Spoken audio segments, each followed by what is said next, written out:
to call the October 11th City of Madison City Council meeting to order, please. And with that, we ask Pastor Chris Knox from Asbury Church.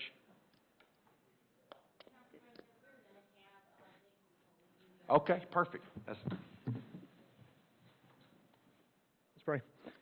Heavenly Father, we thank you once again for just the opportunity to come together and see our government at work. We just pray for these individuals who stepped up to be servants for our community, and pray that they'll just look to you for wisdom and guidance as they make decisions that affect so many people in this great town. We just pray now that you'll put a sense of peace over this meeting, God, and just let us do your work. In your name we pray. Amen. Thank you, Jason. Would you follow me in the pledge? I pledge allegiance to the flag of the United States of America and to the republic for which it stands, one nation, under God, indivisible, with liberty and justice for all. And can I get the roll call, please?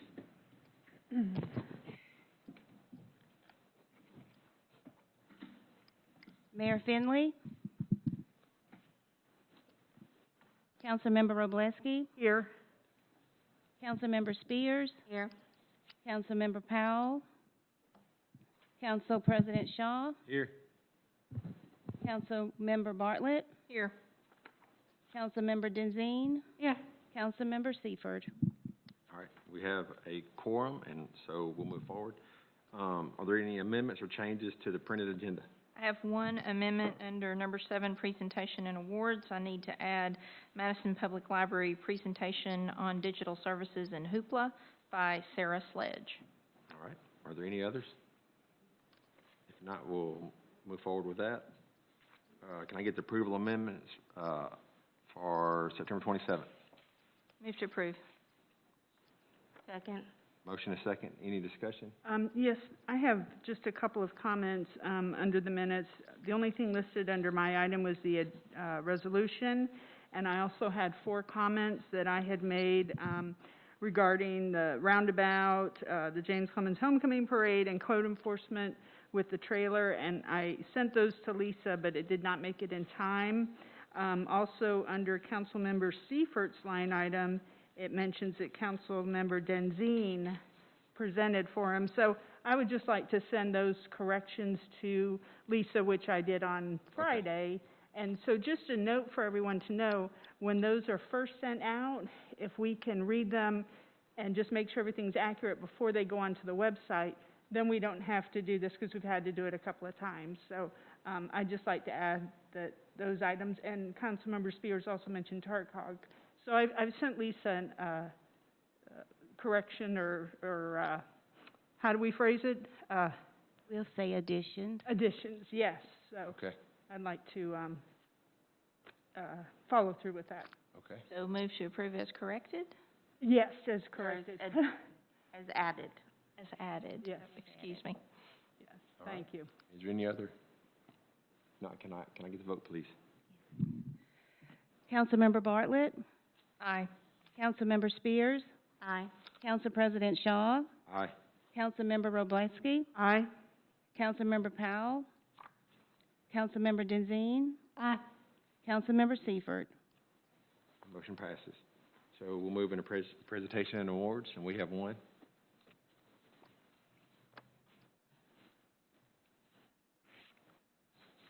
Good evening. Thank you so much for having me here tonight. I'm Sarah Sledge with Madison Public Library, here to speak to you about Hoopla Digital Services. As always, I want to thank each of you for the historic support that Madison City Council has always given to Madison Public Library. In addition to that, this year you have generously invested in the new Hoopla Digital Services, which I'm here to tell you about. In March 2020, when we went into lockdown and people were homebound, the library immediately knew that we needed to be able to provide additional electronic content to our users. We had one service called Overdrive, which this council in 2010 provided the seed money for. So we've had that service for 11 years, and Madison is a community of early adopters, and the council recognized that and helped establish our digital content at that time. This particular service is a service model that immediately gets the New York Times bestseller titles, and has some workarounds with the publishers that provide content there.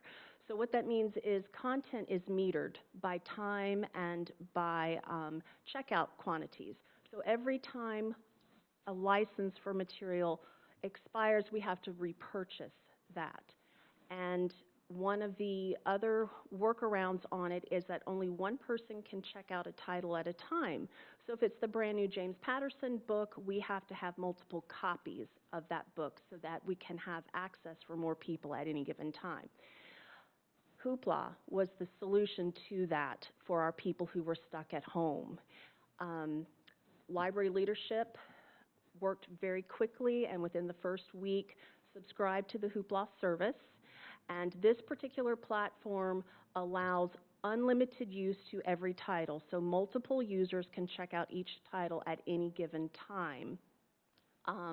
It is a fabulous complement to the Overdrive service because the content on the two services is different from the other. So let's look at some basics. Hoopla is accessed on the Hoopla digital platform through an app that you download for free from the App Store on your device. And through it, people can check out ebooks, audiobooks, movies, TV, and music. The great thing is, people can check out up to 5 titles at a time per month with Hoopla. So there's a lot of accessibility with it. And the great thing is there is zero wait to be able to check out books on Hoopla. It's a service that we have wanted to have for a very long time, and the pandemic gave us the right circumstances to bring it on board. Interestingly, with our community, audiobooks are the most popular format. 50% of our checkout has come from audiobooks. And a little anecdote from the jobbers that we work with, our community, compared to most libraries, has a higher use of comic books than other libraries. And we kind of think that's sort of indicative of our community. Let's look at what the Hoopla service means as far as value. The book, The Lost Apothecary, it's an audio book, is the most checked out material that we have in the Hoopla collection. It's checked out over 165 times. We've spent almost $500 paying for use of it at $2.99 a checkout. If we were to convert this to the Overdrive platform, we would have had to purchase 15 copies of that book at almost $70 for right over $760 worth of use. So there is value in this. We're not purchasing content, we're using content. And it is a great, great way for our people to be able to access materials from their homes, from the beach, from the car. It's just a great platform for people to have. You can see here that we have a lot of really popular material. 9 Perfect Strangers is a great book that's been turned into a mini-series on Hulu, so the content is fresh and it's relevant. We also have amazing titles for children, and I think this next slide is really indicative of that because these are the educational avenues that we have for our learners of all ages. And the beauty of Hoopla is as soon as we had it in place, Madison City School teachers were able to access this content for their children. It is a great way for kids to have access, and teachers, because of the unlimited use, the multiple users at one time, they could all study the same book together. So we're really, really thankful to have this accessibility for our community. You can see that we have the Great Courses, which is a series of lectures from highly authoritative academic leaders that typically we have to pay a lot of money for video or DVD. It's accessible through Hoopla for a very, very small price for people to access. Let's look at some big numbers here. Since Hoopla started, we've almost hit 45 users using Hoopla. We have a collection that has seen over 25,000 unique titles checked out. Of those 25,000 being checked out, we have had over 52 uses of those titles, which is really exciting to see this much use going on. And the great news is we have a collection of almost 1 million titles that people have access to. So in a nutshell, this is a great addition to the community. People are thrilled to have it. I was working with a woman from Chicago, I think it was last Wednesday. She came in, she was, you could tell, here I am, I'm getting my library card, and I've come from Chicago, and I don't know what to expect. I guess you don't have hoopla, do you? Well, yes, ma'am, actually, we do. And she was thrilled. She knew she had come someplace where she can continue her library services. So this is hoopla. If you have any questions, I'm happy to answer them. I'll just say thank you, because I have greatly enjoyed Hoopla over the last year, and so glad that we have this service. And for a new person moving to Madison, to get a library card, there's no charge if they live in the city limits of Madison. What do they need to bring in to get a library card? To get a library card, you have to have a photo ID. Okay. If your photo ID does not have your current Madison County address on it, you have to have proof of that, be it a lease, a power bill. Sure. Great. Easy peasy. Very easy. Very good. Because this is allowing digital access during the pandemic, it was one of the safest things we could do. We were very happy to allocate CARES Act money toward this annual subscription, and so we thank you for offering that at a most timely moment. Well, thank you very much. Thank you, Sarah. Thank you. That's the only presentation we have tonight. We'll move into public comments, and Ms. Beebe has signed up. Yes, ma'am.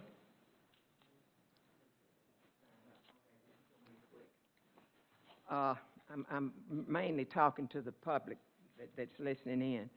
On the agenda tonight, we have a bill from ALDOT on Balch Road, and for $13,000 on a project that started in 2018, I think, about a roundabout and widening Balch Road. I'm reading this because I still got a brain fuzz. Both these projects were canceled because ALDOT kept changing how things were done and charging. Tonight, we have a payment to them for $13,000 plus on a canceled project, the roundabout. I just want people that are listening to realize that this is a project that the city lost money on. We are approaching about $100,000 that we lost. Nothing happened on it. The road was not widened, the roundabout did not happen, and we are approaching $100,000. Okay, another thing on the bills tonight is a bill for $984 to Huntsville for a generator, I think it is, in the bathroom on Bradford Creek Trail. Now, I mentioned something before about, I still don't think we need a bathroom on the trail. I assume there's going to be a monthly bill for the electricity on this wonderful bathroom, and I would like to know if it's going to be locked at night out there. I don't know where it is, if it's in anything, but I don't think it's right to have this bathroom out there. I've never heard of anything. I've gone camping all my life and never took a bathroom with me. Another observation is the railroad downtown. I've been stopped 3 times going down there, trying to go to Main Street to eat. Had to turn around, go back around, come back around the other way, and the railroad was still, the train was still there. I don't know if there's anything you can do about it. If you can ask them, I don't know if they're blocking both intersections or not, but I think it's a safety issue not to block both crossings downtown. If one's blocked, you should be able to know I can go to the other one and cut through, rather than go all the way around the block. And still, people were just coming and coming and coming. I knew it was blocked because I could tell by the people that was on Church Street. And then you go around to the light in front of the post office, and that is the whole line again there.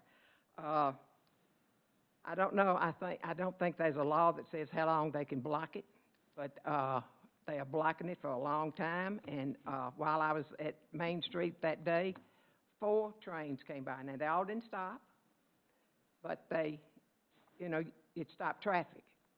4 within an hour, which is fine, but one of them stopped and stayed and stayed and stayed. Yes, ma'am. Okay, fine. Is there anyone else like to address, council tonight? If not, we'll move into the consent agenda. Okay, I guess I'll take it since. Yeah, nobody else is here, you're the only one. That's right. So the Finance Committee met at 5:30 this evening. We've independently reviewed the bills to be paid, but during the meeting, we had a presentation by Brian Stone from Noresco, who is helping the city with replacing our current lights with LED lights and working with Huntsville Utilities. We anticipate having the lights purchased from Huntsville Utilities after their October meeting and present this to council at our first meeting in November. And the LED light replacement, the savings from the energy costs will pay for the replacement. So this will not cost the city any additional funds. And so with that, I'd like to move to approve the consent agenda. Second. Motion and a second. Is there any discussion? I'd like to point out that there were two donations, one from Ms. Thompson to the Madison Senior Center Nutrition and Meal Program, and one of Ms. Botts in memory of Mr. Wheeler. Other than that, can I get the vote, please? Councilmember Bartlett? Aye. Councilmember Spears? Aye. Council President Shaw? Aye. Councilmember Robleski? Aye. Councilmember Powell? Councilmember Denzine? Aye. Councilmember Seifert? Motion passes. We'll move into presentation of reports, and the mayor's not here, so we'll start with district number 1. Yes, sir, thank you. I wanted to thank James Clemens for inviting council and mayor to meet Greg Verzek, I believe is how they pronounce his name. He is the president of the National Association of Secondary School Principals. I attended with Councilmember Spears, Bartlett, Denzine, and the mayor.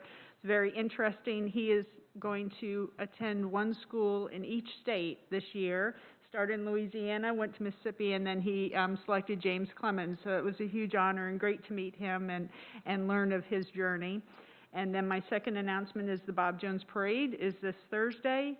Hughes Road will be closed from Portal Lane to Bob Jones from 3 to 6 p.m. So the weather looks fabulous, so encourage everybody to come out, and we will throw candy and dog biscuits to you. And that's all I have. District number 2. At the Madison Utilities meeting this last week, we got an update on the Highlands Drive project, and they said their estimate to complete is about 2 weeks. Councilmember Bartlett, that should be good news. Yes. It is indeed. Today is Indigenous Peoples' Day, and I just wanted to mention that. And also, it is International Day of the Girl. And it's kind of appropriate that you're very outnumbered, appears, President Shaw. I'm in the hen house for sure tonight. I got a quote off of the UNICEF website, and it said, "Most girls don't grow up in a world of opportunity; they build one." And I would point to the fact that for the first time ever, we have a majority of females on our council, so it is possible. You can do what you dream.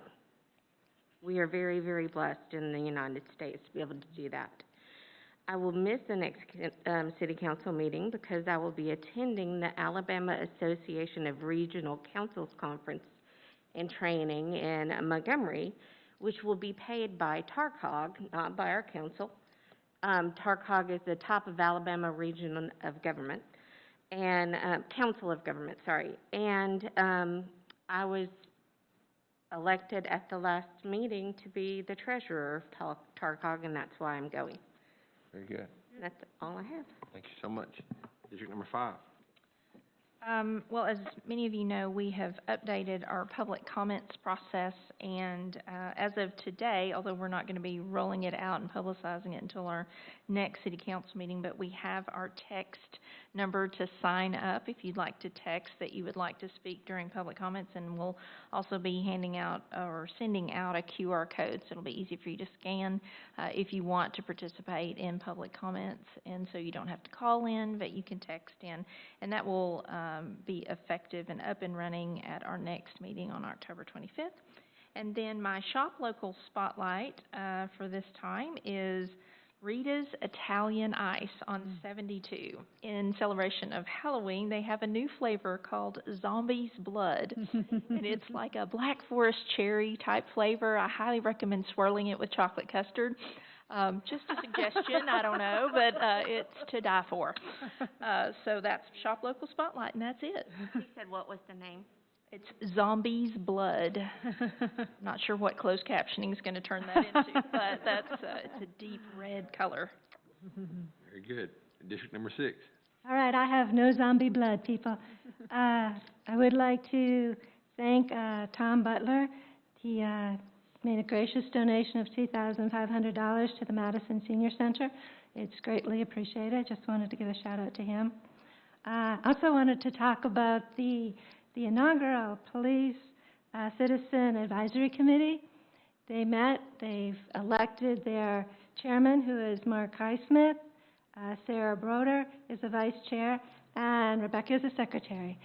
Their next meeting is going to be October 26th at 6:30, right here in this room. The topic is going to be mental health and the policing and how the two coordinate together. So I'm so excited to see this getting going. I hope a lot of people will attend these meetings, get to know their representatives, and really start making a difference in our community. I think it's just an awesome committee, and I really, listening to them as they were working together on the stand-up here was very good. It was great how they worked together to come up with who they wanted to lead and stuff, and I'm really looking forward to that. So I want to thank all of them for stepping forward and being on that committee. Also, those that live on Hughes, just wanted to let you know that they are going to be working on the tie-ins to each of the subdivisions there, and so I know they really are deteriorating, but starting the 18th of October, they are going to start addressing that issue. So just be a little bit more patient, and it's going to be a lot better. And I would like to thank all those that participated in the Education Board, the last meeting. There were a lot of discussion, a lot of people came forward with their thoughts on masks, and it was great to see that many people out voicing their opinion. And I do stand with the school board in their decision to continue with the mask for now until there is more information and that sort of thing. But I did want to thank the people for coming forward that night and just letting their voice be heard. I always think that's so important in our citizen government. So other than we'll see you at Bob Jones' Homecoming Parade, looking forward to that. And that's all I have. Thank you. Very good. Thank you. So now we'll move into public hearings.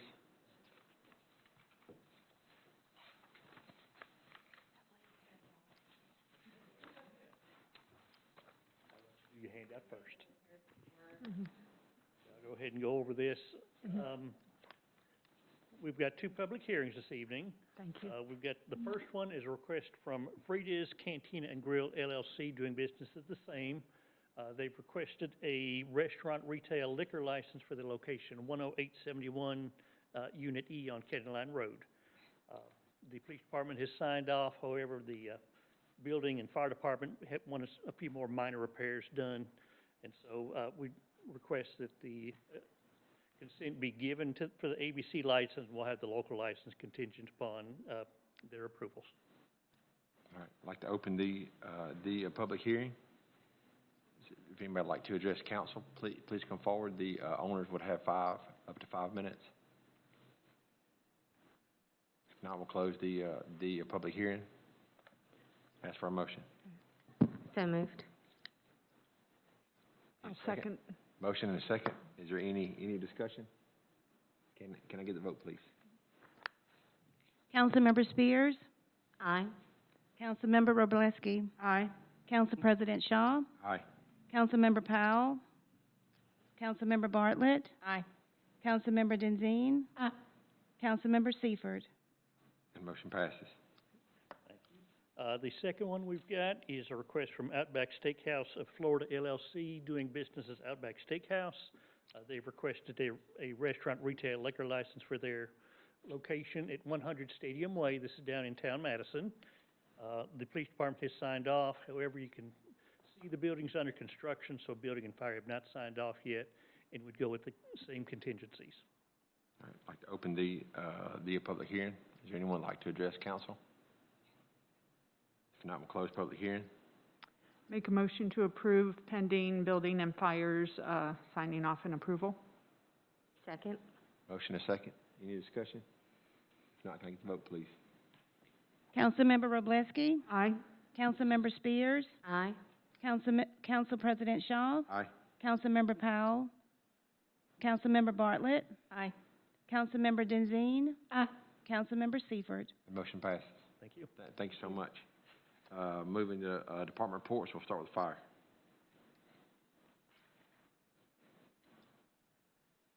Evening, I'd like to request your approval for resolution number 2021-297-R, authorizing purchase of the fire department uniforms from NAFCO Incorporated through the Buy Board National Purchasing Cooperative. This is a standard that we do every year through our budget, our department budget. Can we get a Move to approve. Second. motion and second? Any discussion? Can I get the vote, please?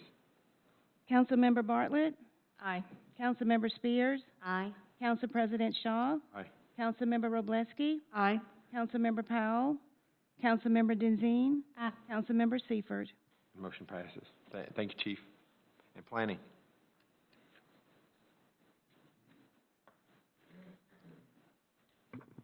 Just have two items this evening. The first is proposed ordinance 2021-286. This is for vacation of utility and drainage easement. The other exhibit, please, it's the other one.